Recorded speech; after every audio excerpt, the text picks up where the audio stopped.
इस वीडियो के अंदर हम देखेंगे कि पाइपलाइन को हम मिप्स में कैसे इम्प्लीमेंट कर सकते हैं। हमारा जो एग्जिस्टिंग सिंगल साइकिल पाइपलाइन है उसके अंदर हम इसको कैसे इम्प्लीमेंट कर सकते हैं और उनके अंदर क्या क्या मॉडिफिकेशन हमें करनी पड़ेगी और क्या क्या मसाइल आएंगे और कौन कौन सी चीज़ें ऐड अप करनी पड़ेंगी, कौन कौन सी चीज़ें सब्ट्रैक्ट करनी पड़ेंगी, ये जो है हम इस स्टेज के अंदर देखेंगे। तो सबसे पहले हमारा जो हमने मल्टी साइकिल में भी देखा था कि हमारा जो एक इंस्ट्रक्शन है वो 5 स्टेजेस में, हम इंडिपेंडेंट स्टेजेस में हम इसको डिवाइड कर सकते हैं। यानी instruction fetch, decode, execute, memory and right back. इसका जो है इंटायर प्रोसेस आपको पहले पता है। तो अगर आप इसके इंस्ट्रक्शंस को देखें तो ये इंस्ट्रक्शन जो ब्रांच इक्वल है वो तीन तीन साइकिल्स में कंप्लीट हो सकता है।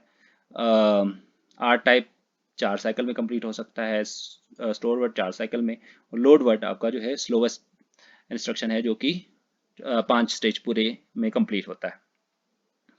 तो इनका अगर आप सिंगल साइकिल में देखें तो ये वही डिलेज हैं जो कि हमने एज्यूम की हुई थी, 2 नैनो सेकंड, 1 नैनो सेकंड कितना टाइम लेती हैं।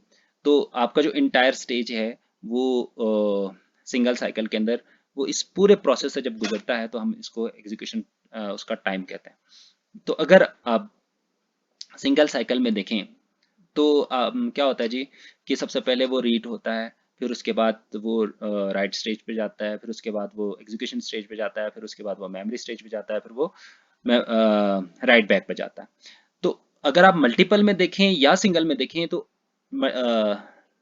सिंगल के अंदर आप सबको एक ही टाइम देते हो, मल्टीपल में आप थोड़ा टाइम बचा लेते हो। लेकिन हो क्या रहा होता है जब आपके पास से कि आपके पास ये वाली इंस्ट्रक्शन जो है, आपके पास क्या होता है जब ये इंस्ट्रक्शन एग्जीक्यूट डिकोड हो रही है तो आपका ये जो इंस्ट्रक्शन फैच का यूनिट है वो आइडल पड़ा हुआ है, एग्जीक्यूशन का यूनिट है वो आइडल पड़ा हुआ है, मेमोरी का यूनिट है वो आइडल पड़ा हुआ है, और राइट बैक का यूनिट है वो भी आइडल पड़ा हुआ है, कुछ भी काम नहीं कर रहा। तो क्यों ना हम उनको भी इस्तेमाल करना शुरू कर दें। पाइपलाइन का इसी का नाम है कि पाइपलाइन के अंदर हम ये कहते हैं कि क्यों ना हम इसको इस्तेमाल करना शुरू कर दें। तो जैसे ही वो डिकोड होता है पहले इंस्ट्रक्शन, हम सेकंड इंस्ट्रक्शन को फैच करना शुरू कर देते हैं। सेकंड इंस्ट्रक्शन फैच हुआ, क्योंकि इंडिपेंडेंट प्रोसेस है, दोनों का साइमल्टेनियसली हो सकता है। अब अगर फैच होता है तो तीसरे साइकिल में अगर लेट से वो एग्जीक्यूशन स्टेज में चला जाता है तो अभी आपके पास फैच यूनिट फारिग पड़ा हुआ है और डिकोड यूनिट फारिग पड़ा हुआ है। तो आप क्या करते हो सकते हो, जो सेकंड जो फैच हुआ था उसको आप डिकोडिंग में लेके आ सकते हो और डिकोडिंग जो अगला इंस्ट्रक्शन फैच कर सकते हो। और इसी तरह तीसरे में ये इसको आप रेप्लिकेट कर सकते हो, इसको आप मेमोरी स्टेज में भेज दें तो ये डिकोड हो जाएगा, ये फैच हो जाएगा। तो इसको करने के लिए हमें क्या क्या करने पड़ेंगे, ठीक है जी। तो अगर 5 स्टेजेस हैं तो 5 स्टेजेस हमने डिवाइड किए instruction fetch, decode, execute, memory और राइट बैक। तो अगर हम इसको 5 स्टेजेस को पहले तो हमें हर एक को एक टाइम देना पड़ेगा, जैसे कि आपको पहले पता है कि अगर आप मल्टीपल टाइम आप दे नहीं सकते, 1 नैनो सेकंड इसके लिए, 2 नैनो सेकंड इसके लिए, तो हम ये काम नहीं कर सकते। तो सबको 2 नैनो सेकंड ही देंगे, यानी सबका जो क्लॉक टाइम होगा वो सबका सेम होगा। एक ही क्लॉक में ये 1 नैनो सेकंड में काम करता है, लेकिन आपको 1 नैनो सेकंड उसका ज़ाया करना पड़ेगा, क्योंकि हर एक ने एक ही जो क्लॉक साइकिल की विड्थ होगी वो बराबर होगी सबकी। अब देखें, अब इंस्ट्रक्शन को अगर हम एग्जीक्यूट करना चाहें तो लोड करते हुए इसको क्या क्या मसाइल आएंगे, ठीक है जी। अब एग्जीक्यूशन ये जो है ये हम इस तरह ज़्यादातर स्टेजेस को रिप्रेजेंट करेंगे, instruction fetch, instruction decode, execute, memory और राइट बैक, ठीक है जी। जैसे इंस्ट्रक्शन फैच पहले ये पहला साइकिल है, दूसरे साइकिल में पहुंचेंगे, दूसरे साइकिल में इंस्ट्रक्शन, पहले इंस्ट्रक्शन का डिकोड प्रोसेस पे पहुंचेंगे और दूसरा इंस्ट्रक्शन फैच हो रहा होगा। तीसरे में जाएंगे तो तीसरा एग्जीक्यूट हो रहा होगा, पहला एग्जीक्यूट हो रहा होगा, दूसरा डिकोड हो रहा होगा, तीसरा फैच हो रहा होगा। तो इसी तरह ये हमारा फिलिंग टाइम है, ये फुल फुल हुआ हुआ है, और यहाँ से ये ड्रेन टाइम है। तो अगर आप इसको देखें तो यहाँ पे आपको नजर आएगा। अच्छा, पाइपलाइन डायग्राम के ये जो है ये हमें बताते हैं कि पाइपलाइन में जो टर्मिनोलॉजीज हैं वो क्या इस्तेमाल होंगी। अब टर्मिनोलॉजीज इसमें क्या क्या इस्तेमाल होंगे। फिलिंग टाइम, फिलिंग टाइम का मतलब है पाइपलाइन को फुल होते हुए कितने टाइम लगता है, दैट इज फिलिंग टाइम, ठीक। और या फिलिंग प्रोसेस कहते हैं उसे। और फिर जब पाइपलाइन एक दफ़ा फुल हो जाता है तो उसको फुल टाइम कहते हैं, या फुल टाइम कितनी देर रहती है, दैट दैट डिपेंड्स। इस प्रोसेस के अंदर सिर्फ एक साइकिल में पाइपलाइन फुल हो रही है और एम्प्टी हो रही है। जब आपका प्रोग्राम एंड हो रहा होगा, आपके इंस्ट्रक्शन खत्म हो जाएंगे तो यहाँ पे वो एम्प्टी जो है स्टेज पे चला जाएगा जब प्रोसेस हर एक में ख़त्म होता जाएगा। पाइपलाइन की डेप्थ जो है वो कितने स्टेजेस हैं, वो पाइपलाइन की डेप्थ कहा जाता है। ठीक है जी।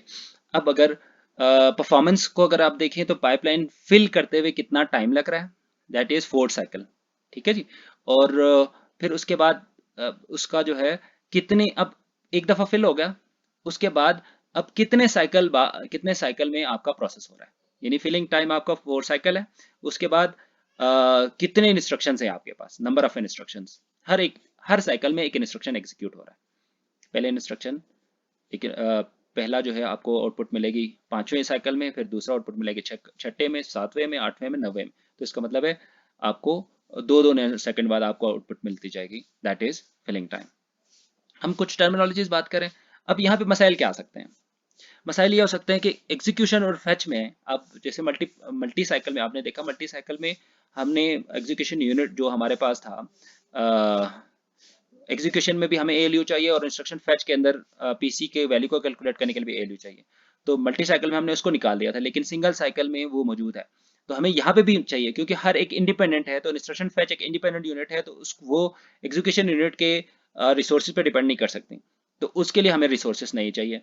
और इसी तरह मेमोरी और इंस्ट्रक्शन फैच, मेमोरी में भी आपको डाटा मेमोरी चाहिए, इंस्ट्रक्शन फैच में आपको इंस्ट्रक्शन मेमोरी चाहिए। तो अगर आप एक ही मेमोरी इस्तेमाल करेंगे तो ये पॉसिबल नहीं होगा, तो हमें 2 डिफरेंट मेमोरीज चाहिए। और इसी तरह इसको जो है इंटायर प्रोसेस को एग्जीक्यूट करने के लिए, अब आपको पता है कि देखें ये जो लोड है और है, जो आर टाइप इंस्ट्रक्शन है वो 4 साइकिल लेती है, लोड आपके पास 5 साइकिल लेती है। ठीक है जी। तो अगर ऐसा हो जाए कि अगर हम हर एक को डिफरेंट टाइम देना शुरू हो जाए, जैसे कि हम मल्टी साइकिल में देते थे, तो ये 4 साइकिल में चल रहा है, ये 4 साइकिल में, ये 5 साइकिल में चल रहा है, लेकिन फिर ये 4 साइकिल में चलना शुरू हो जाएगा। तो राइट बैक और राइट बैक दोनों एक ही साइकिल में आ जाएंगे, यानी आपको 2 दफा राइट बैक करना पड़ेगा एक ही साइकिल में, जो कि पॉसिबल नहीं है। तो इसका मतलब हम हर स्टेज जो उसको जो है मल्टीपल काम एक साइकिल में नहीं कर सकते। ठीक है जी। एक ही काम को बार बार रिपीट एक साइकिल में नहीं किया जा सकता। तो हम क्या करेंगे, जो जिस ऑपरेशन में हमें प्रॉब्लम आ रही है, यानी हर एक को हम 5-5 साइकिल ही देंगे, ख्वाह वो 2 साइकिल इस्तेमाल करता हो, ख्वाह वो 5 पूरे साइकिल इस्तेमाल करता हो। तो हम हर एक को मसलन इसमें देखें आर के ऑपरेशन में ये मेमोरी स्टेज इस्तेमाल नहीं होती, लेकिन हम उसमें नो ऑपरेशन का एक कमांड लगा देंगे जिसके अंदर वो कुछ भी नहीं करेगा। और इसी तरह फोर्थ सिर्फ वैल्यू को आगे अगले स्टेज पे फॉरवर्ड करेगा। और इसी तरह अगर आप सब में देखें और में देखें, तो यहाँ पे ये वाला प्रॉब्लम हमें सॉल्व हो जाता है कि अब अगले स्टेज में जाके, अगले साइकिल में जाके वो राइट बैक और करेगा, पहले साइकिल में जो है लोड राइट बैक करेगा। तो इसी तरह हमारा प्रोसेस हम आगे देखेंगे। आगे हमारा जो वीडियो है वो हमें बताएगा कि हम इसको सिंगल साइकिल में इम्प्लीमेंट कैसे कर रहे हैं, सिंगल साइकिल के क्या क्या कौन कौन से यूनिट हमें इम्प्लीमेंट करने पड़ेंगे, उस चीज़ के बारे में हम बताएंगे।